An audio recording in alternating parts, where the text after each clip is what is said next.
Long before steel and steam, a marvel rose from the African savanna, Great Zimbabwe. Its mortarless stone walls have stood for centuries, a testament to human ingenuity and a sophisticated African society. Today, these ruins echo the legacy of a great civilization, revealed in all its glory. The architects of this stone kingdom were ancestors of the Shona people flourishing here from the 11th century. They were master builders, expert farmers, miners and visionaries who saw opportunity in the granite hills. At its peak, Great Zimbabwe was home to as many as 18,000 people, a metropolis by medieval standards. The ruins cover nearly 1,800 acres, a feat requiring immense organization and a powerful central authority. The Shona society was highly structured, with a ruling elite commanding the labor and resources to quarry and place millions of granite blocks. Builders used the land's exfoliating granite, breaking it into blocks with fire and water, then shaping them with stone and iron tools. The result? Walls that curve with the land, some over 11 meters high and stretching for hundreds of meters. No mortar was used, just dry stone walling. Each block carefully chosen and placed for perfect fit. This level of precision, achieved without modern tools, is astounding. Their craftsmanship turned stone into art, and their city into a wonder. The skills and knowledge were passed down through generations, binding the community together. Great Zimbabwe's construction is a testament to patience, ingenuity, and a deep understanding of the environment. It remains one of Africa's greatest architectural achievements. Great Zimbabwe is a complex of 3 distinct architectural groups, each telling a part of the city's story. The hill complex, perched atop a granite hill, was the spiritual and political heart, likely the king's residence and sanctuary. Its high vantage point made it defensible and awe-inspiring. Below lies the Great Enclosure, the largest ancient structure in sub-Saharan Africa, with walls built from over 1 million granite blocks. This was not a fortress but a prestigious area for the royal family and national ceremonies, a statement of power and wealth. The valley ruins between the hill and enclosure housed the city's majority, merchants, artisans, blacksmiths and farmers.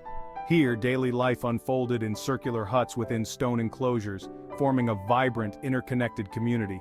These 3 sections reveal a highly stratified society: the king on the hill, the elite in the enclosure, and the common people in the valley.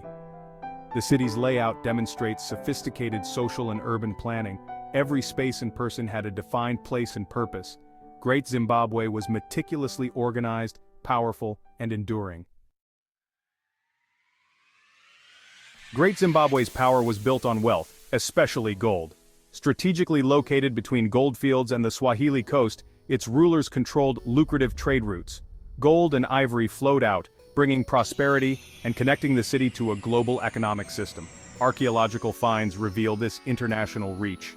Chinese porcelain, Persian beads, and Kilwa coins have all been unearthed here. These were luxury goods, symbols of status for the elite, and proof of a cosmopolitan society.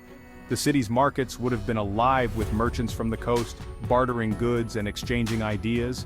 This trade brought not just riches, but new technologies and cultural influences. Great Zimbabwe became an international player, its influence stretching across continents. The control of gold and ivory gave its rulers immense leverage and funded the city's grandeur. The flow of goods and ideas enriched the culture and daily life of its people. Yet through it all, the city maintained a unique African identity. Great Zimbabwe's wealth was the foundation of its power and its legacy. Within Great Zimbabwe, 2 symbols stand out: the conical tower and the Zimbabwe birds. The conical tower, a 10-meter-high granite cone, likely symbolized a royal grain bin, a sign of prosperity and the king's ability to provide. The Zimbabwe birds, carved from soapstone, were found atop monoliths in the hill complex.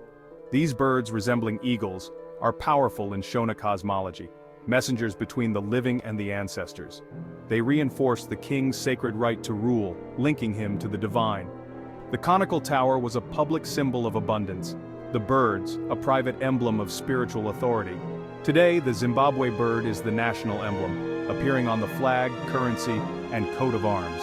These symbols connect the present to a glorious past, carrying deep cultural memory. They speak of a society rich in spirituality, symbolism, and identity. The bird and the tower are more than artifacts. They are icons of African achievement. Their legacy endures, inspiring pride and unity. Great Zimbabwe's symbols remain powerful reminders of its greatness. What was daily life like in Great Zimbabwe?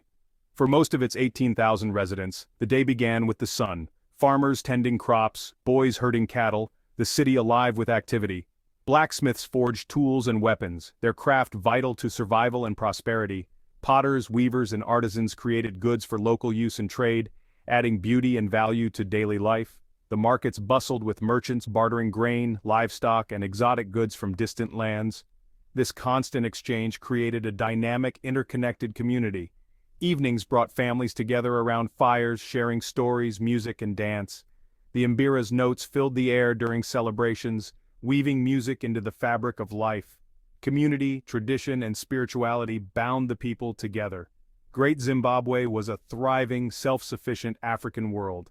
Its heartbeat was the rhythm of its people, resilient, creative, and united. After centuries of prosperity, Great Zimbabwe began to decline in the late 15th century. No single disaster caused its fall. Instead, environmental strain and shifting trade routes slowly emptied the city. Overgrazing and deforestation may have exhausted the land, while new gold sources and Portuguese traders shifted economic power elsewhere. As opportunities dwindled, people migrated away, leaving their stone capital to the elements. For centuries, the city lay forgotten, a silent monument on the plateau. Rediscovered in the 19th century, colonial authorities denied its African origins, spinning myths of foreign builders. This narrative sought to erase African achievement and justify colonial rule. But truth is resilient. Archaeology has proven Great Zimbabwe's African roots beyond doubt. Its architecture, artifacts, and symbols all point to the Shona ancestors. Today, Great Zimbabwe is a UNESCO World Heritage Site and a symbol of national pride. It stands as a monument to pre-colonial African brilliance and a source of inspiration for the continent. Its story calls us to remember, honor, and share Africa's true, magnificent history.